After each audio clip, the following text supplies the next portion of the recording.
Muy buenas noches, sean bienvenidos a un nuevo episodio de Misteria para Futuravid.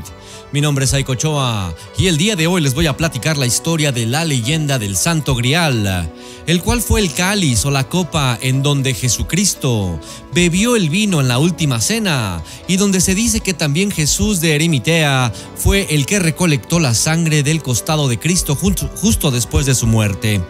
En este video vamos a analizar también los orígenes de la leyenda del Santo Grial, cómo comienza y cómo se ha venido extendiendo a lo largo de la historia de 2000 años de religión cristiana, que ha sido, pues, por supuesto, uno de los estandartes o uno de los íconos religiosos más importantes de toda la historia de la humanidad. Pero, para que no queden más dudas, te platico la historia. Se conoce como Santo Grial al vaso místico o cáliz sagrado que fue utilizado por Jesucristo en la última cena. El término grial es de origen latín, gradalis o gratalis, que significa vaso. En la Edad Media, específicamente en los libros de caballería, el Santo Grial es visto como un recipiente o copa en que Jesús consagró su sangre en las últimas Pascuas que celebró con sus discípulos y que después fue utilizado por José de Arimatea para recoger la sangre que derramó el cuerpo de Jesús. La leyenda comienza con José de Arimatea. Una vez que recogió la sangre de Jesucristo crucificado, escondió el Santo Grial en Gran Bretaña y funda la primera iglesia cristiana dedicada a la Virgen María. En la literatura existen muchas versiones sobre la simbología del Santo Grial. La más reciente es el Código da Vinci, escrita por Dan Brown, en el cual establece que el término Santo Grial proviene del francés y es la representación metafórica de María Magdalena, portadora del linaje sagrado de Jesucristo. Con respecto a su búsqueda, existen diferentes opiniones. La primera, la eterna búsqueda por los caballeros del rey Arturo con el objetivo de devolver la paz y prosperidad al reino.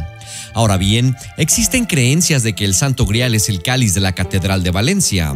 Sin duda que el Santo Grial es uno de los objetos más buscados, así como el Arca de la Alianza y otros.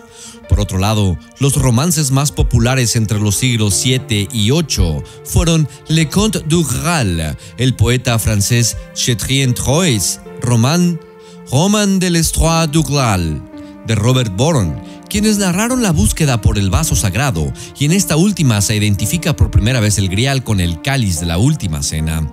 Frente al mundo actual repleto de técnica y hedonismo, se alza otro mundo de mitos y leyendas, sin duda hoy en día superado en ciencia y conocimientos, y tal vez en progreso puramente material, pero desde luego nunca superado en aventuras y sentimiento.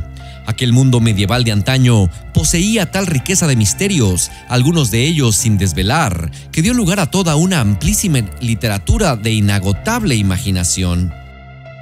Al amparo del magno acontecimiento histórico de las Cruzadas, 1095 a 1221, durante 100 o 150 años, la existencia europea se impregnó de un ansia incontenible por sufrir toda clase de penalidades: hambre, piratas, hordas de beduinos, solo con tal de llegar a los lugares donde había vivido Jesucristo.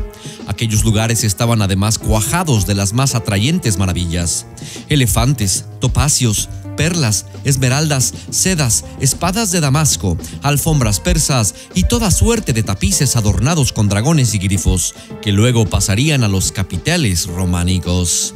Muchos de los individuos que partían como peregrinos a su regreso escribían relatos de viajes y crónicas, donde junto a las descripciones más fantásticas exaltaban la elegancia, el honor y la caballerosidad de una civilización oriental, por supuesto mucho más refinada que la europea, y todo esto será en definitiva lo que hará surgir una ingente literatura romántica caballeresca.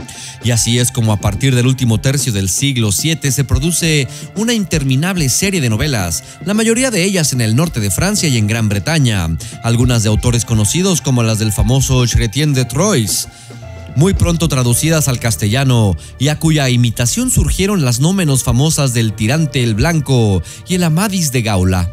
Pero muchas otras novelas, precisamente las que más nos interesan en relación con la leyenda del Santo Grial, son anónimas, como sucede con las que tratan de Perceval y de otros héroes del ciclo del rey Artús y de su corte.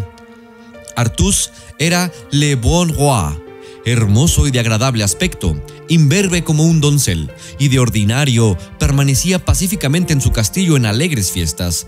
Representaba perfectamente la caballerosidad mundana y especialmente se le consideraba como el caballero de las damas y el apoyo de los débiles. Artús y su esposa Ginebra se sientan en el trono y en torno a ellos los caballeros que forman la orden de la tabla o mesa redonda, que no se limitaban a gozar de las delicias de la corte, sino que salen en busca de todo tipo de aventuras intrincadas, entre ellas la más digna, misteriosa, la de la conquista del Santo Grial. En estas novelas se describe con todo realismo y prolijidad las costumbres de la nobleza y a su vez la vida aventurera que se desarrolla en los caminos. Lo más importante, sin embargo, son los intentos hechos por el clero para dignificar dichas aventuras, infiltrando el espíritu cristiano a toda esta literatura. El intento de mayor envergadura en este sentido fue el realizado por los monjes con la leyenda del Santo Grial, contraponiéndola no solo como modelo frente al culto terrenal del honor caballeresco, sino incluso como ejemplo de maravillosas aventuras que excedían con mucho a todas las presentadas en las novelas del ciclo del rey Artús.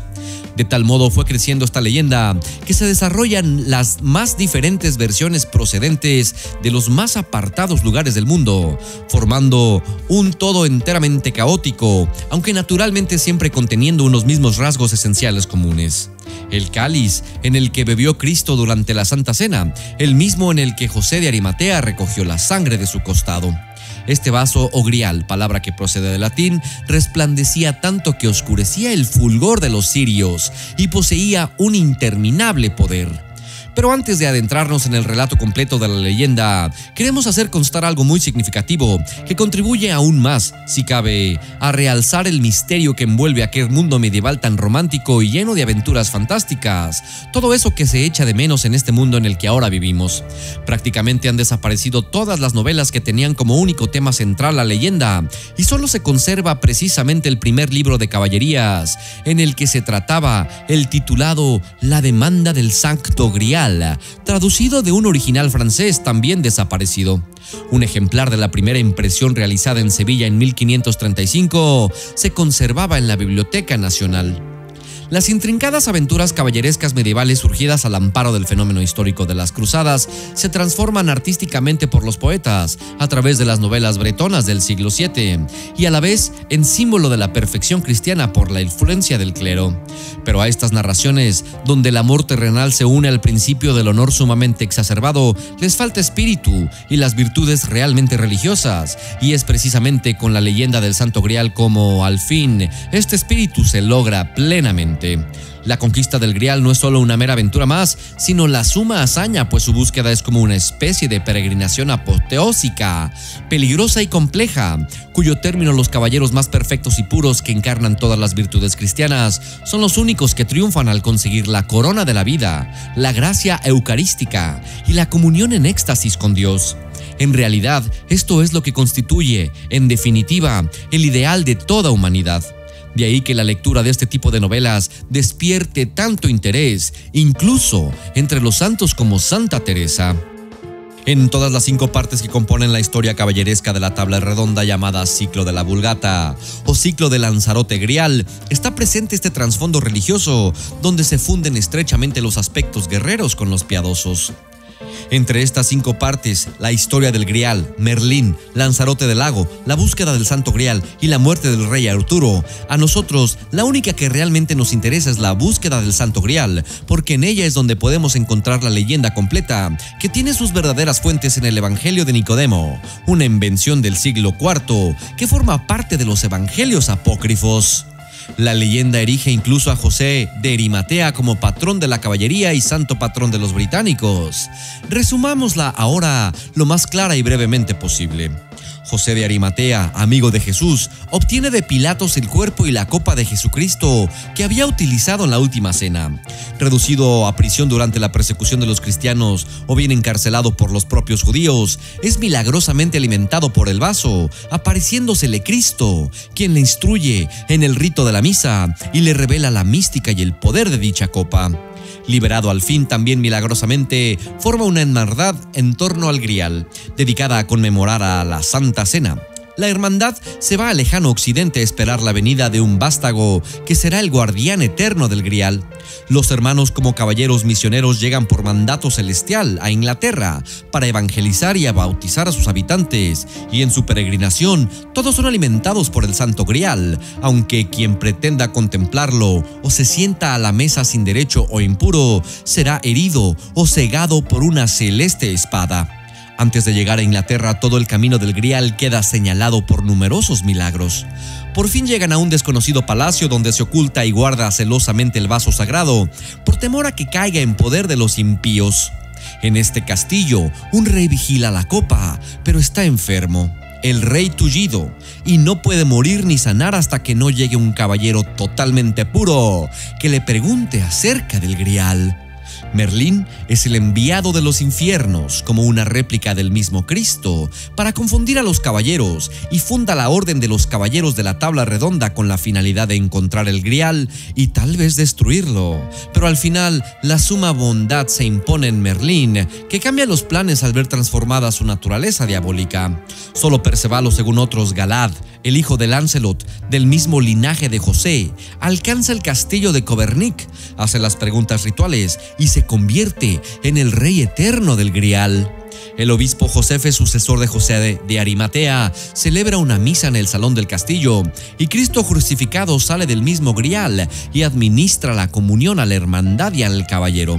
Esta magnífica leyenda, que encierra y sintetiza en sí misma la unión total y perfecta de la religión, lo sagrado con el hombre, sufrió después durante varios siglos algunas terribles consecuencias por tener cierta relación o más o menos directa con los caballeros templarios, y cayó como en ellos en desgracia y olvido.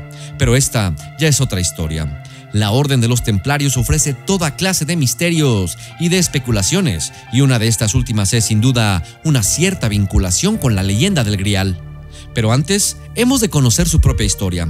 La fecha de la fundación de la orden, aunque incierta, se acerca al año 1118, cuando Hugo de Payens, noble emparentado con los condes de la Champagne y otros 8 caballeros, hicieron sus votos de pobreza, castidad y obediencia, y debido a su celo al servicio de Dios, recibieron del rey Balduino II un palacio identificado como el mismo solar donde había estado el templo de Salomón, de donde tomaron su nombre.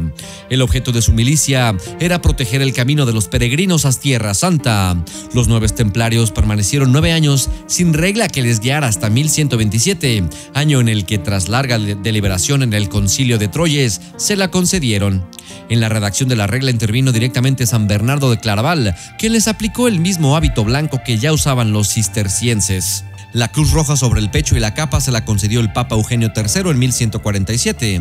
En la severa regla de la orden figuran, entre otros, los deberes sagrados del silencio, el rechazo de todo lo superfluo, la donación de todos los bienes a la orden y el rezar a la muerte de algún hermano caballero 100 Padre Nuestros hasta el día 7º, porque este número es justamente el de la perfección. Su influencia ante los poderes temporales y aún de los obispos, así como su expansión por toda Europa y sus riquezas, se incrementaron a un ritmo vertiginoso, gracias en su mayor parte a las donaciones de los propios reyes, que les regalaron castillos, tierras, diezmos, e incluso les dejaron exentos de toda clase de tributos. El cúmulo de sus tesoros llegó a ser incalculable cuando establecieron una especie de banca universal. Tenían una flota propia y prestaban a todos los reyes de Europa. Todo ello no es de extrañar que se suscitaran envidias y recelos por doquier.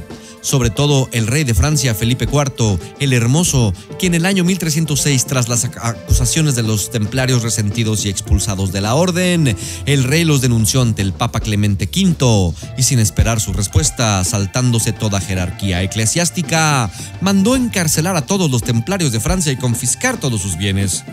Algunos de los delitos de los que se les acusaba eran ciertamente horrendos: escupir sobre la cruz, adorar la figura de un gato y practicar ritos sodomitas.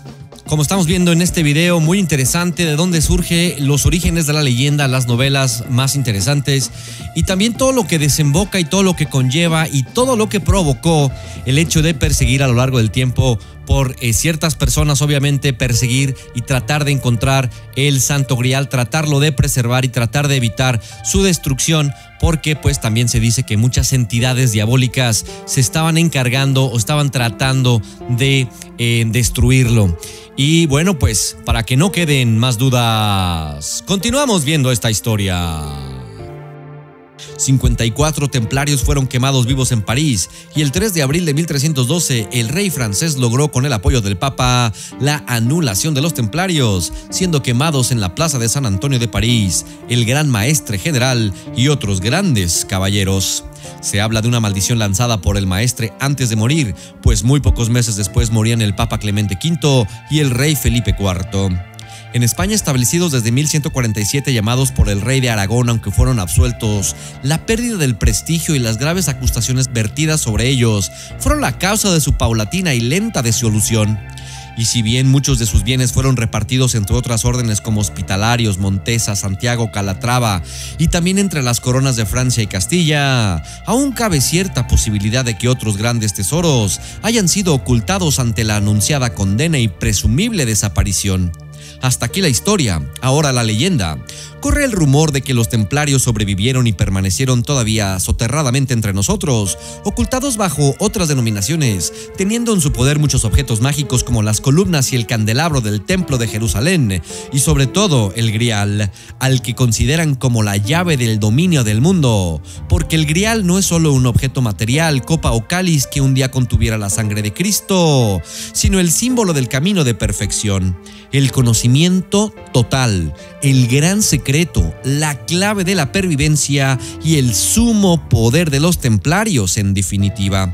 Este conocimiento se fue transmitiendo en clave por medio de números 3, 7, 9, de figuras geométricas y de cientos de signos esotéricos, serpientes, águilas, soles, siendo plasmados a través de los siglos por canteros en muchas de esas maravillas arquitectónicas que pueblan el Camino de Santiago, Jaca, San Juan de la Peña, Cuenca, catedrales, monasterios y ermitas de algunos pueblos poco conocidos, en algunos de los cuales se dice que se venera el auténtico Grial.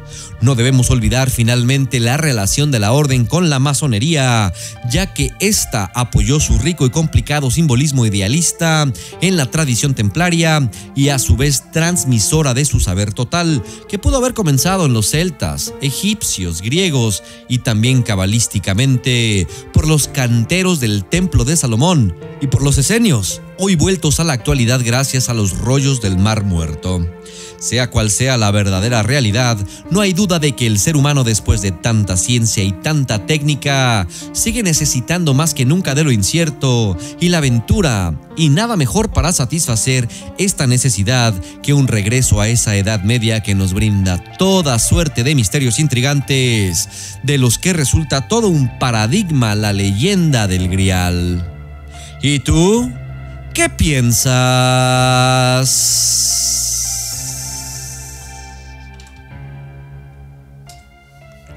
Y como vimos en este video muy importante, muy interesante, analizamos un poco acerca de cómo son los orígenes o cómo fueron los orígenes de esta leyenda que, bueno, pues para muchos es muy importante también recalcarlo y también tenerlo en cuenta, ya que pues para el cristianismo, como lo comentaba al principio del video, es uno de los íconos religiosos, uno de los artefactos más relevantes del cristianismo y más, digámoslo de alguna manera, más venerados, más buscados, más codiciados a lo largo del tiempo.